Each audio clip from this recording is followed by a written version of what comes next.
kind of a meat sauce.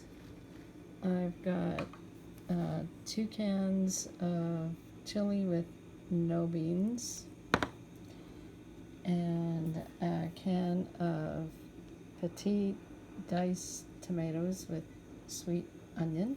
I have a jar of mild Picante sauce, and it is, how many ounces? Don't know if you can see it.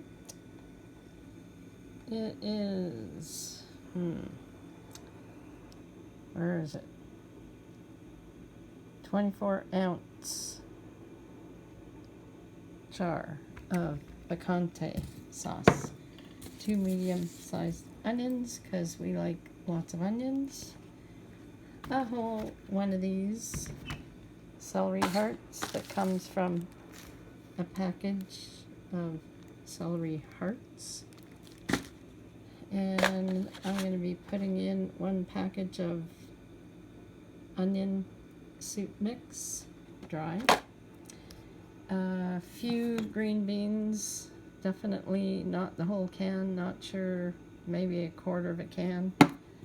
And maybe a quarter of a can of whole kernel sweet corn.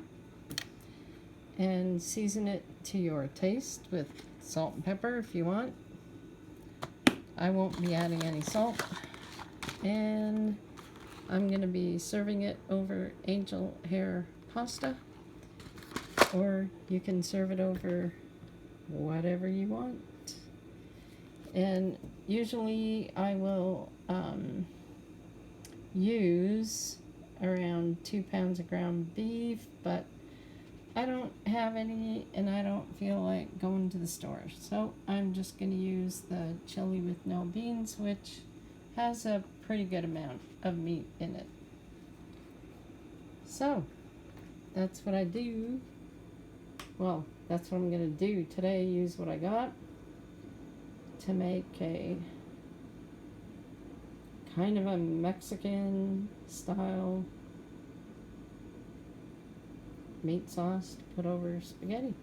Or you can put it over whatever you want. You can serve it over rice. You can serve it over potatoes. Whatever.